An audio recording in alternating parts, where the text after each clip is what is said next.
تو کسی بھی غیر مسلم کی کوئی نیکی اللہ تعالیٰ فرما رہا ہے میں قبول نہیں کروں.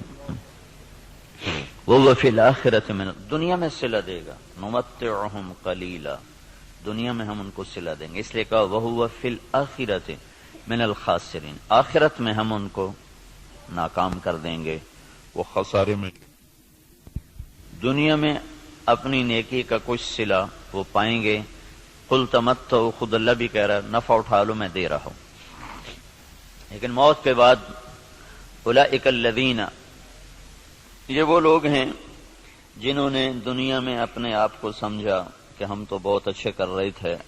حبطت اعمالہم، لیکن ان کے اعمال ضائع ہو گئے اور اللہ تعالیٰ نے ان کی کوئی قیمت نہ لگائی. یہ ایک قانون ہو. دوسرا قانون، جو دین پہ چلنے والے ہیں ان کے ساتھ کیا ہوگا؟ اگر وہ پورے دین پر چل رہے ہیں تو پھر قرآن خوشخبری دیتا ہے انتم الاعلون، تم سب سے بلند رہو گے، تم سب سے عزت والے ہوگے. ان کنتم مؤمنین، اگر یہ دین پر چلنے والے ہوں گے پورے تو پھر کیا ہوگا؟ لفتحنا علیہم برکات من السماء والارض، زمین آسمان کی برکتوں کے دروازے تمہارے لیے اللہ تعالیٰ کھول دے گا. صرف دنیا میں اللہ کیا کرے گا اس کو میں آپ کو بتا رہا ہوں جو اللہ نے قرآن میں وعدے کیے ہیں. اگر تم پر کوئی دشمن چڑھ آتا ہے تو وَكَانَ حَقًّا عَلَيْنَا نَصْرُ الْمُؤْمِنِينَ، پھر میرے ذمے ہے میں تمہاری مدد کروں. اور اگر اللہ تمہاری مدد کرے تو پھر کیا ہوگا؟ پھر وَلَن تُغْنِيَ عَنْكُمْ فِئْتُكُمْ شَيْئًا وَلَوْ كَثُرَتْ وَأَنَّ اللَّهَ مَعَ الْمُؤْمِنِينَ، پھر ساری دنیا تم پہ چڑھائی کر دے اور اللہ تمہارے ساتھ ہو تو پھر تمہارا کوئی کچھ نہیں بگاڑ سکتا. اللہ کے محبوب کا فرمان ہے، مسلم شریف کی روایت ہے، صحیح ساری کتابوں میں ہے، لن یغلب 12,000 من قلت، 12,000 اگر مسلمانوں کی تعداد ہو پوری دنیا میں، صرف 12,000، اور باقی ساری دنیا کا باطل ایک طرف ہو، تو انہیں اس وجہ سے شکست نہ ہوگی کہ یہ تھوڑے تھے، اس وجہ سے شکست نہیں ہوگی. اگر 12,000 کو شکست ہوئی ہے 12 لاکھ کے مقابلے میں یا 12 کروڑ کے مقابلے میں، تو شکست کی وجہ اللہ تعالیٰ کا نبی فرما رہا ہے کمی نہیں ہے، شکست کی وجہ ان کا اللہ سے تعلق کا ٹوٹنا یا ان کے اندر گناہوں کا پایا جانا، ورنہ 12,000 مسلمان ساری دنیا کے لیے کافی ہیں. لن یغلب 12,000 من قلت، 12,000 پر کوئی غالب نہیں آ سکتا. وَأَنَّ اللَّهَ، ویسے تو ایک مسلمان ہو تو اس پہ کوئی غالب نہیں آ سکتا جب اللہ ساتھ ہو. نبی ایک ہی تو ہوتا ہے، اکیلا نبی ہوتا ہے اور سارا کفر اس کے سامنے ہوتا ہے. اور ہود علیہ السلام تو ایسی قوم کے سامنے آئے تھے جن کے قد اس پلر کو دگنا کرو تو تب جا کے ان کا قد بنتا تھا. اتنے قد آور قوم تھی کہ 30 40 ہاتھ، یعنی کوئی 60 فٹ ان کا قد بنتا تھا. اور ان کے مقابلے میں اللہ نے لشکر کی وجہ ایک بھیجا، صرف ہود. وَإِلَىٰ عَادٍ أَخَاهُمْ هُودًا، ہم نے عاد کی طرف ہود کو بھیجا تو سارے مل گئے لیکن ہود علیہ السلام کو ہاتھ نہیں لگا سکتے، ایک ہی کافی ہوتا ہے. لیکن یہ اسباب کی دنیا ہے، اسباب کی دنیا ہے، تو یہاں بطور سبب یہ معجزات کا جہان نہیں، نبیوں کا معاملہ اور ہوتا ہے اور امت کا معاملہ اور ہوتا ہے. نبیوں کے ساتھ اللہ تعالیٰ کا نظام خصوصی چلتا ہے اور عام انسانوں کے ساتھ اللہ تعالیٰ کا نظام عمومی چلتا ہے. ہمیں مکڑی کے جالے سے اللہ نہیں چھپائے گا. کافر پہنچ گئے اور سامنے کھڑے ہوئے ہیں، اور وہ جب آپ ہجرت کی رات نکلے 27 صفر نبوت کے 14ویں سال رات کو نکلے اور جا کر غار ثور میں چھپے، تو کھوجی پاؤں کو دیکھتے دیکھتے غار پر پہنچ گیا لوگوں کو لے کر کے یہاں پاؤں کا نشان ہے. لیکن اس کے پہنچنے سے پہلے اللہ نے ایک بیل اٹھائی، اس بیل میں مکڑیوں کو بھیجا، مکڑیوں نے جالا تن دیا اور ایک کبوتری نے انڈے دے دیے. جتنی دیر میں یہ لوگ پہنچے اتنی دیر میں یہ کام ہو چکا تھا. اب آگے کھوجی کہنے لگا پاؤں کا نشان یہاں تک، تو ابی بن خلف کہنے لگا یہ جالا تو محمد کی پیدائش سے بھی پہلے کا ہے، تو ہمیں کہاں لے کر آ گیا. اور دوسرا پھر آپ سامنے ہیں، یہ نہیں کہ کوئی چھپے میں غار ثور کو ٹیڑھا مڑ، سیدھا ایسے چوڑا سا دہانا ہے اور اس کے سامنے بیٹھا ہوا آدمی نظر آتا ہے. یہ اللہ کا خصوصی نظام ہے، یہ عام انسانوں کے ساتھ نہیں چلتا۔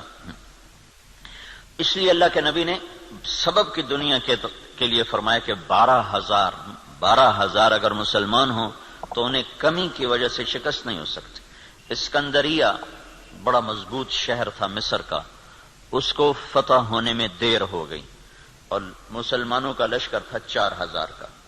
تو حضرت عمرو بن عاص رضی اللہ تعالیٰ عنہ نے عمر رضی اللہ تعالیٰ عنہ کو خط لکھا کہ یہاں بہت بڑا لشکر ہے اور میں 4,000 کے ساتھ ان کا مقابلہ نہیں کر سکتا، اب میری مدد کے لیے فوج روانہ کرو۔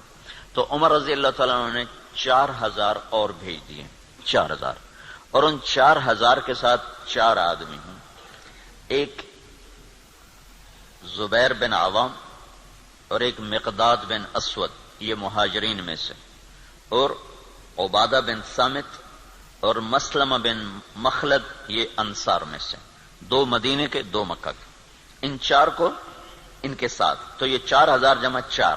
تو عمر رضی اللہ تعالیٰ عنہ نے عمرو بن عاص رضی اللہ تعالیٰ عنہ کو خط لکھا کہ میں تیرے مدد کے لیے 4,000 آدمی بھیج رہا ہوں، ان کے ساتھ 4 آدمی اور ہیں، ان میں ہر آدمی 1,000 کے برابر ہے، 1,000 کے برابر ہے، لہذا میں 4,000 نہیں، میں 8,000 تیری مدد کے لیے بھیج رہا ہوں، اور تم پہلے سے 4,000 ہو تو تم 12,000 ہو گئے، تو 12,000 کو کمی کی وجہ سے کوئی شکست نہیں دے سکتا۔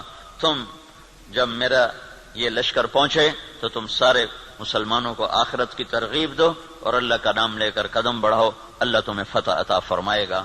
دنیا یعنی جن کی فراست کا لوہا مانتی ہے کافر بھی، اور وہ اتنے بڑے شہر پہ حملہ ہو رہا ہے، اور وہ کیا تدبیر اختیار کر رہے ہیں کہ 4,000 جمع 4 آدمی بھیج کر مطمئن بیٹھے، حالانکہ وہ 40,000 بھیج سکتے تھے۔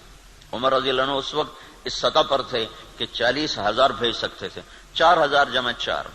چند صحابہ ایسے ہیں جن کو 1,000 کے برابر مانا جاتا تھا کہ جہاں وہ ایک کھڑا ہے وہ 1,000 کے برابر ہے، قعقاع بن عمر تمیمی اور مقداد بن اسود اور رافع بن عمیرہ اور طلحہ بن خویلد اور عمرو بن معدی کرب اور براء بن مالک، یہ وہ لوگ ہیں جہاں ایک کھڑا ہوتا تھا تو کہا جاتا تھا 1,000 کھڑا ہوا ہے۔ تو یہ 4,000 جمع 4 وہاں پہنچے اور 8,000 کے ساتھ، او بھائی رہنے دو، کس نے کہا چھوڑ۔ تو عمرو بن عاص رضی اللہ تعالی عنہ نے لشکر کی کمان عبادہ بن صامت کے حوالے فرما دے۔ عبادہ بن صامت کیسے شاہ سوار تھے؟ وہ جنگل میں نکل کے تہجد پڑھ رہے تھے، جنگل میں، جنگ کے دنوں میں، تو مصریوں کی ایک ٹولی اوپر سے نا راؤنڈ لگاتی ہوئی آ رہی تھی، 20 گھوڑ سوار، 20 آدمی، 20۔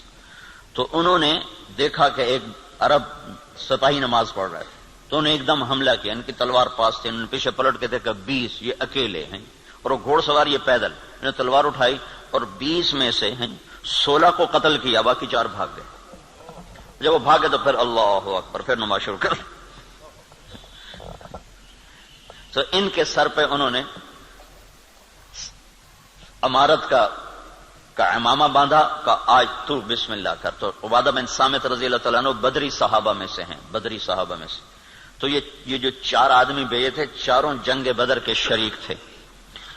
تو 12,000 نہیں تھے، 8,000 جمع 4 تھے، اور اسکندریہ جو مصر کا سب سے بڑا شہر تھا اور طاقتور اس کی فوج تھی، اللہ نے 8,000 کے ذریعے سے وہ زیر کروا دیا کہ 12,000 کو شکست ہو گئی۔ تو سمجھو کہ کمی کی وجہ سے نہیں، کوئی اور ہے۔ اب تو 1 ارب مسلمان ہیں، 1 ارب مسلمان ہیں، اور ذلت چھائی ہوئی ہے۔ اور اس سے عجب بات یہ ہے کہ دنیا کی سب سے طاقتور چیز اس وقت تیل ہے، تیل کے ساتھ پہیہ گھومتا ہے، تیل کے ساتھ جہاز اڑتا ہے، بم گرانے کے لیے اسے تیل چاہیے۔ ساری دنیا کا 70% تیل اللہ نے مسلمانوں کی زمین کے نیچے رکھا ہوا ہے۔ دنیا میں جتنا تیل ڈھونڈا جا چکا ہے اس کا 70% اللہ تعالیٰ نے عربوں کو دے دیا ہے، مسلمانوں کو دے دیا ہے۔ ٹوٹل 30% ساری دنیا میں اور 70% مسلمانوں کی زمین میں، اور پھر ذلت۔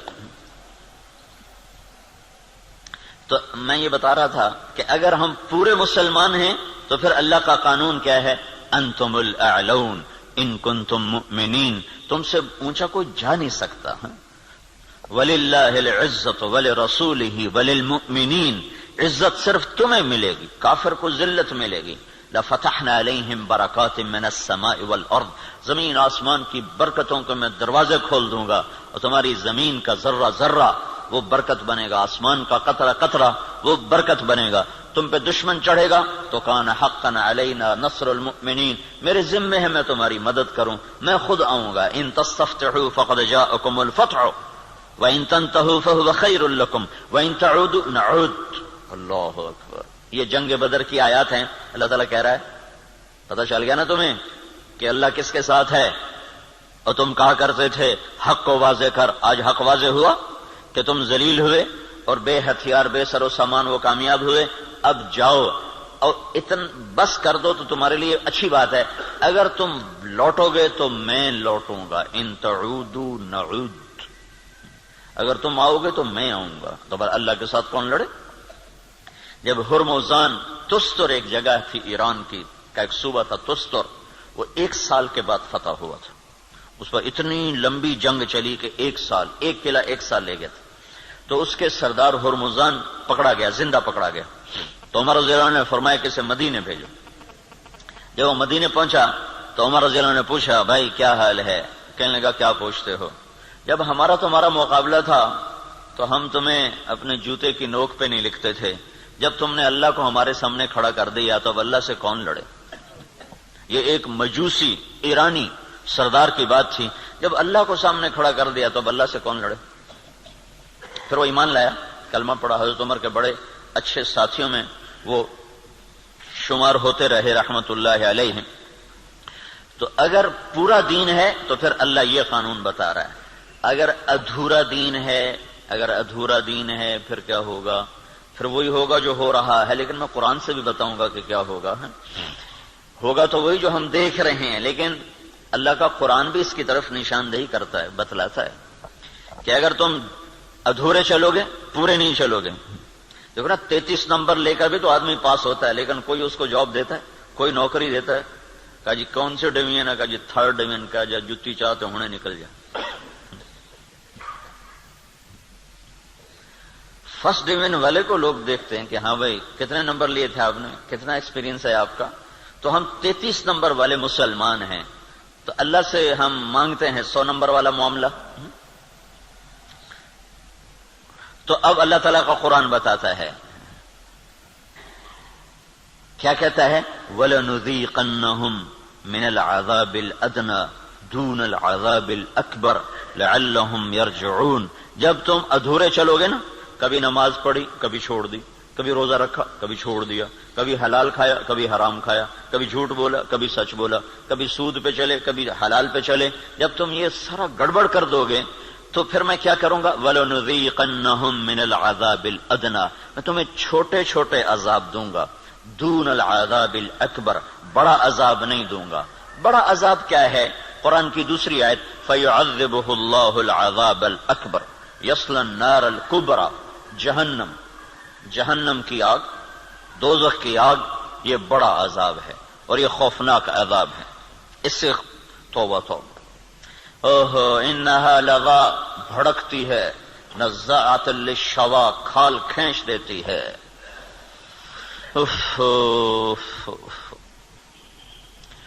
اللہ تعالیٰ کہہ رہا ہے میں چاہوں گا کہ تمہیں دوزخ میں نہ ڈالوں، یہیں صاف کروں. پھر بھی گناہ رہ گئے تو پھر جہنم میں جائے گا. پھر بھی اگر رہ گئے تو جہنم میں جائے گا. جب کوئی آدمی فرض نماز چھوڑ دیتا ہے اور پھر وہ توبہ نہیں کرتا، چھوڑی جاتا ہے تو اس کے نام کا ایک دروازہ جہنم میں کھول دیا جاتا ہے. اسے اس دروازے میں سے گزرنا پڑے گا چاہے ایمان پہ خاتمہ ہو. اللہ تعالیٰ کے نبی جب معراج پر گئے تو ایک جگہ دیکھا لوگ الٹے لٹکے ہوئے نا، تو ان کو نیچے سے آگ جلا رہی، ان کے پاؤں بندھے ہوئے رسے سے اور ان کو نیچے آگ جلا رہی. تو آپ نے پوچھا یہ کون لوگ ہیں؟ کہا جو روزہ نہیں رکھتے تھے. تو روزہ نہ رکھنا یہ تو مسلمان کے لیے، کافر سے تو روزہ مطلوب نہیں. ایک جگہ آپ نے دیکھا ایک آدمی لیٹا ہوا ہے تو ایک فرشتے کا ہاتھ میں پتھر ہے بہت بڑا، اس کے سر کے اوپر مارتا ہے، اس کا سر کیما ہو جاتا ہے، پتھر دور جا گرتا ہے. وہ پتھر اٹھانے جاتا ہے واپس آنے تک اس کا سر ٹھیک ہو جاتا ہے، وہ پھر اس کے سر پہ پتھر مار وہ پھر قیمہ قیمہ ہو جاتا ہے۔ تو آپ نے پوچھا یہ کون ہے؟ کہ یہ وہ جو عشاء کی نماز پڑھے بغیر سو جاتا تھا، جو عشاء پڑھے بغیر۔ اور لاکھوں کروڑوں مسلمان ایک نماز بھی نہیں پڑھتے، عشاء کی کیا بات ہے، ایک بھی نہیں پڑھتے۔ تو بڑا عذاب آگے کا ہے، بہت خوفناک ہے، بہت خوفناک ہے۔ آگے آپ گئے تو آپ نے دیکھا ایک آدمی کا پیٹ ہے جیسے گنبد ہوتا ہے، گنبد کی طرح بڑا پیٹ ہے، اس پیٹ کے اندر سانپ گھسے ہوئے ہیں اندر، اور اس کو اندر سے ڈس رہے ہیں، اس کی چیخ و پکار ہے۔ تو آپ نے کہا یہ کون ہے؟ کہا یہ سود کھانے والے۔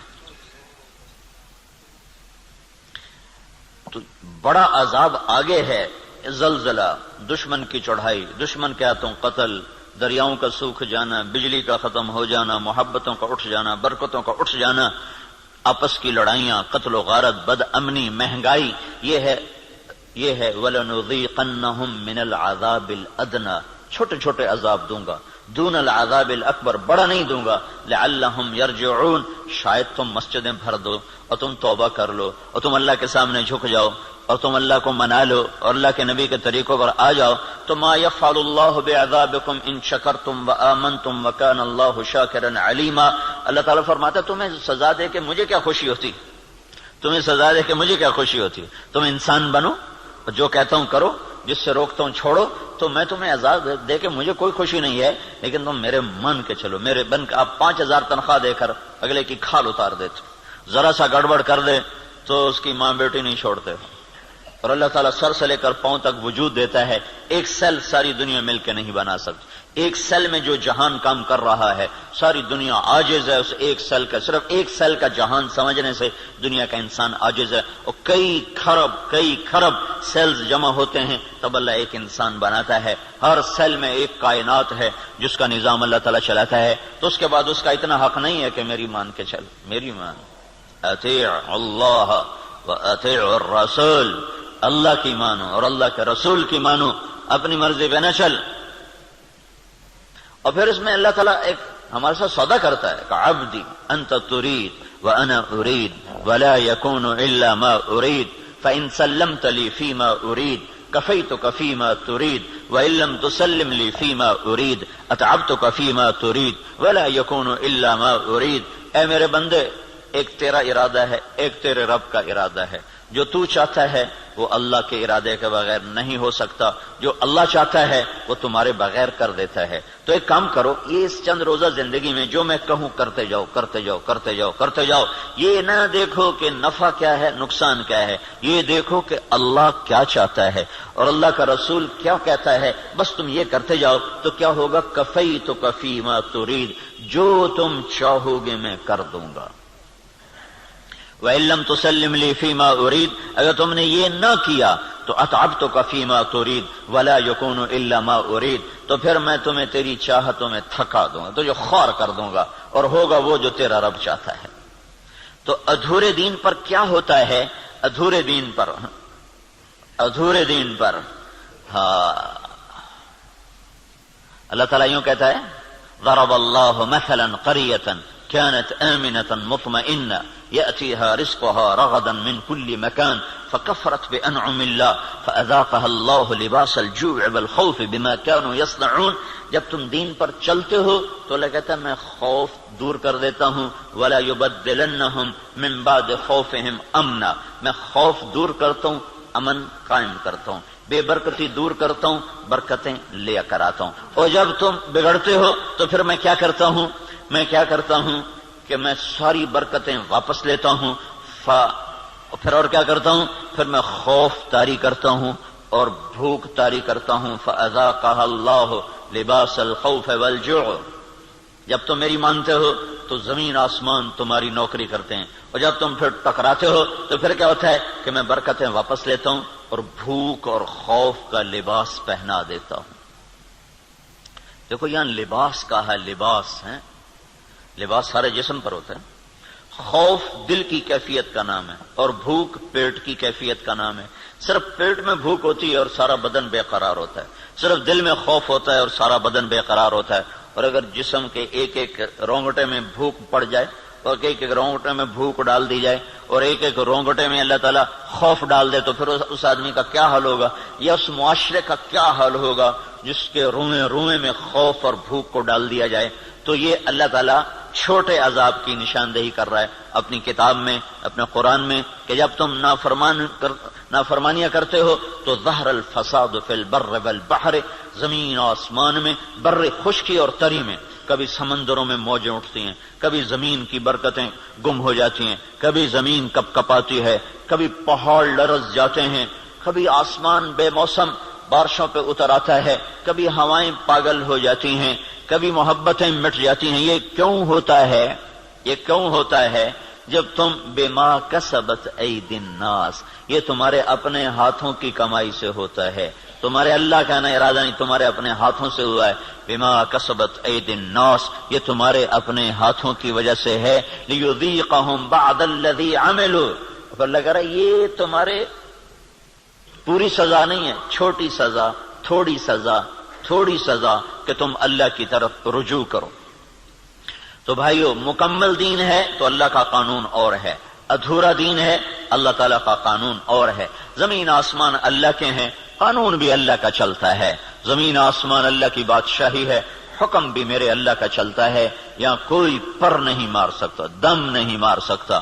ایک کتاب میں نے حدیث پڑھی، اللہ تعالیٰ نے ایک نبی سے فرمایا، یاد رکھ تیرے بدن پہ جو مکھی بیٹھتی ہے نا، وہ بھی تیرے رب کی اجازت سے بیٹھتی۔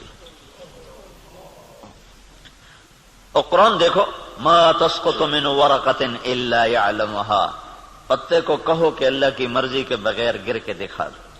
صرف فیصلہ آباد کے درختوں کے پتے گنو تو گنے نہ جائیں، صرف پاکستان کے درختوں کے پتے گنو تو گنے نہ جائیں، تو کل کائنات میں کتنے جنگل، پھر سمندر کے جنگل جو پانی کے اندر درخت ہیں وہ زمین کے درختوں سے زیادہ ہیں۔ اللہ نے پانی کے اندر بے شمار جنگل بنایا ہوا ہے، تو آپ نے اس کی شہنشاہی دیکھو کیا کہتا ہے، ایک پتا بھی گرتا ہے تو تیرے رب کے امر کے ساتھ ہے، تیرا اللہ اسے جانتا ہے۔ جاننے کا مطلب ہے کہ اس کے امر سے گرتا ہے۔ ولا حبہ، کوئی دانہ، فی ظلمات الارض، زمین کے اندھیروں میں، ولا رطب ولا یابس، کوئی خشک و تر، الا فی کتاب من مبین، ہر شے تیرے رب کی کتاب میں ہے۔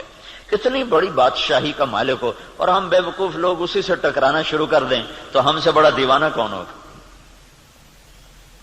جھوٹ کے بغیر کام نہیں چلتا، سبحان اللہ، یہ مسلمان کہتا ہے۔ سود کے بغیر کام نہیں چلتا، یہ مسلمان کے جب بول ہوں تو زمین آسمان کانپے نہ تو کیا کرے؟ الا لعنت اللہ علی الکاذبین، اللہ نے کہا غور سے سنو، جھوٹوں پہ اللہ کی لعنت۔ اور یہ سب تاجر کہتے ہیں جھوٹ کے بغیر کام نہیں چلتا۔ ایک تاجر نے نا، اچھا بڑا تاجر تھا، وہ 3 دن لگا داڑھی رکھ لی چھوٹی چھوٹی، مجھے بڑی خوشی ہوئی۔ کچھ دن بعد ملاقات ہوئی تو شیو کیا ہوا، میں نے کہا یہ کیا کیا؟ کہنے لگا جو سارا دن جھوٹ بولنا پڑتا تو میں نے شیو کرا دیا۔ میں نے کہا اللہ کے بندے، کوئی داڑھی کی وجہ سے جھوٹ حرام ہے؟ جھوٹ تو کلمے کی وجہ سے حرام ہے، اب تو نے 2 گناہ شروع کر دیے، داڑھی بھی منڈائی، جھوٹ بھی بولا، تو اب داڑھی منڈانے سے جھوٹ حلال ہو گیا۔ جھوٹ کا حرام ہونا داڑھی کے ساتھ نہیں ہے، جھوٹ کا حرام ہونا کلمے کے ساتھ، کہ تو کلمہ پڑھ کے جھوٹ، تو یہ کیوں کہتا ہے کہ داڑھی رکھ کے جھوٹ بولوں مجھے شرم آتی ہے؟ تو یہ کہ کلمہ پڑھ کے جھوٹ بولوں مجھے شرم آتی ہے۔ کلمہ پڑھنے کے بعد جھوٹ بولنا بے حیائی ہے نا، کہ داڑھی رکھنے کے بعد؟ داڑھی تو سکھوں نے بھی رکھی ہوئی۔ یہ میرے اللہ کے نبی کا امر ہے، حکم ہے، یہ اور حکم ہے، وہ اور حکم ہے۔ ایک کی وجہ سے دوسرا چھوڑ دوں، ایک کی وجہ سے دوسرا چھوڑ دوں، یہ کہاں کی نادانی ہے؟ تو اس کو بات سمجھ میں، اس نے پھر رکھ لی۔ تو اب جب تاجر کہے جھوٹ کے بغیر کام نہیں چلتا، سود کے بغیر تجارت نہیں چلتی، اور اللہ کہے لعنت اللہ علی الکاذبین، جھوٹوں پہ اللہ کی لعنت، اور اللہ تعالیٰ کہے فاذنوا بحرب من اللہ ورسولہ، یا سود چھوڑ دو یا اللہ اس کے رسول سے جنگ لڑنے کے لیے تیار ہو جاؤ۔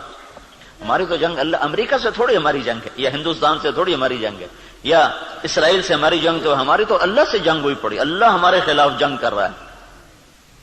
اصل تو مقابل میں اللہ آیا ہوا ہے، اللہ اس کا رسول آیا ہوا ہے۔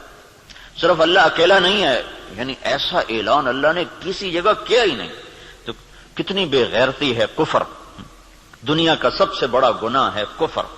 دنیا کا سب سے بڑا جرم ہے شرک اور کفر، کہ شہنشاہ اعظم خلاق علیم کو نہ ماننا، یا ماننا تو اس کا شریک ماننا. اللہ تعالیٰ نے اس کے لیے نہیں کہا کہ میں تیرے خلاف لڑائی کروں گا. ان کو دھمکیاں دیں جہنم میں ڈالوں گا، آگ میں ڈال دوں گا، تباہ کر دوں گا. لیکن سود کھانے والا 5 وقت کا نمازی بھی ہے تو اللہ کہتا تیار ہو جا، تیری میری جنگ ہے. اور صرف میری نہیں، میرا رسول بھی تیرے ساتھ جنگ کرے گا. میں بھی کروں گا، میرا رسول بھی کرے گا. تو بڑا جگر ہے لوگوں کا جو اتنے بڑے اعلان کے بعد کہیں جی سود کے بغیر تو پھر کام نہیں چلتا. تو یہ جب دین ادھورا ہوتا ہے تو پھر کیا ہوتا ہے، یہ سارا میں آپ کو قرآن پاک سے بتا رہا ہوں.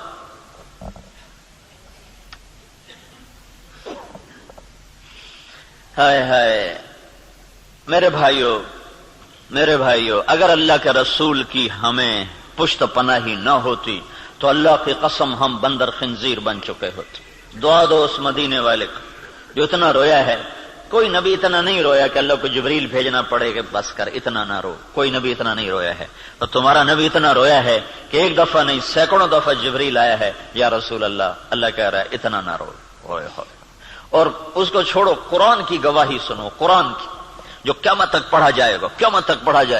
اور ہر گھر میں ہے. حدیث پاک تو انہی کے گھر میں ہوگی جس کو تھوڑا حدیث کا علم ہے، لیکن قرآن تو ہر پڑھے لکھے ان پڑھ کے گھر میں ہوتا ہے. تو میرا اللہ قرآن میں اپنے نبی سے کہتا ہے فَلَا تَذْهَبْ نَفْسُكَ عَلَيْهِمْ حَسَرَاتٍ. میرا نبی یہ انسانوں کے لیے اتنا نہ رو کہ روتے روتے تو خود ختم ہو جائے. یہ اگر ان کے آنسو نہ ہوتے اور ان کی دعائیں نہ ہوتی اور ان کا رونا دھونا نہ ہوتا تو اللہ ہم پر بھی ایسے ہی رندہ چلاتا جیسے پہلی قوموں پہ رندہ چلا کہ بندر بنا دو، خنزیر بنا دو، پتھروں سے دبا دو، پانیوں سے بہا دو، ہواؤں سے اڑا دو. کر دیتا. اللہ کی ہم سے کیا رشتہ داری، کیا تعلق. ان اللہ لغنی عن العالمین. اللہ کہ میں سب سے بے نیاز، سب سے غنی. سب سے پہلا رسول نوح علیہ الصلوۃ والسلام، اور 5 بڑے رسولوں میں ایک نوح علیہ السلام، ابراہیم علیہ السلام، موسیٰ علیہ السلام، عیسیٰ علیہ السلام، محمد صلی اللہ علیہ وسلم. 5 بڑے رسولوں میں 1,24,000 نبی اور رسول، 313 رسول. پھر 313 میں 5 سب سے اعلی نمبر، ان میں سب سے بڑے محمد الرسول اللہ صلی اللہ تعالی علیہ وسلم ہیں. تو اللہ تعالیٰ نوح علیہ السلام سے اللہ نے کہہ دیا انی اعظک ان تکون من الجاہلین. اللہ اکبر، اللہ اکبر. نوح دوبارہ سفارش کی تو نبوت جا سکتی ہے. اللہ اکبر. حالانکہ اللہ نے لینی نہیں تھی، لیکن اللہ نے اپنی بے نیازی دکھائی ہے کہ میں نے تمہیں کہا تھا کافر کے لیے دعا نہ کرنا، کافر کے لیے دعا نہ کرنا. اور یہ کافر ہے. انہ لیس من اہلک انہ عمل غیر صالح فلا تسألنی ما لیس لک به علم انی اعظک ان تکون من الجاہلین. اس لیے تو نوح علیہ السلام قیامت کے دن کہیں کہ میں نہیں آج سفارش کر سکتا، میں نے اپنے بچے کے لیے دعا مانگی تھی. اور نوح علیہ السلام کو پتہ نہیں تھا کہ یہ کافر ہے. اگر پتہ ہوتا تو کبھی نہ مانگتے. اس لیے انہوں نے کہا لا تکن من الکافرین. اگر پتہ ہوتا تو کہتے لا تکن من الکافرین. انہیں پتہ نہیں تھا، وہ منافق تھا. کہا لا تکن مع الکافرین. مع اور من، مع کا مطلب تھا کہ تو مسلمان ہے، تو کافروں کے ساتھ کیوں جا رہا ہے. ان کو معلوم نہیں تو اس نے اپنا کفر چھپائے رکھا. اگر معلوم ہوتا تو پھر کہتے لا تکن من الکافرین، کافروں میں سے مت ہو. کہا نوح دوبارہ بات نہیں کرنی ہے، دوبارہ نہیں بات کرنی ہے. تو اللہ تو اتنا بے نیاز ہے، تو ہماری کیا حیثیت. یہ تو اس سے محمد مصطفیٰ سے اللہ نے پیار ہی ایسا کیا ہے کہ اس کے طفیل ہم بھی نبھ گئے. اور ہماری بھی لاٹری نکل آئی کہ اللہ نے ہمیں حضرت محمد صلی اللہ تعالی علیہ وسلم کا امتی بنا دیا. اور ان کی دعائیں بیچ میں حائل ہو گئیں. یا رب امتی امتی، یا رب امتی امتی، کہ آخر ایک رات آپ رو رہے ہیں اور کہہ رہے ہیں یا اللہ، ابراہیم علیہ السلام نے کہا تھا فَإِنَّهُ مِنِّي ومن عصانی فإنک غفور الرحیم. یا اللہ جو میرے، یہ آپ نے بات دہرائی قرآن کی آیت، پھر کہا یا اللہ عیسیٰ علیہ السلام نے تجھ سے کہا تھا ان تعذبہم فإنہم عبادک وإن تغفر لہم فإنک انت العزیز الحکیم. اے میرے رب تو انہیں معاف کر دے، تو مہربان ہے، تو انہیں پکڑ لے تو رب ہے، عذاب دینا تجھے حق ہے، معاف کرنا بھی تیری رحمت ہے، تیری مرضی ہے. دونوں نبیوں نے کہا تیری مرضی. یا اللہ نہ میں ابراہیم کی کہتا ہوں نہ میں عیسیٰ کی کہتا ہوں، میں تو اپنی کہتا ہوں یا رب امتی امتی یا رب امتی امتی یا رب امتی.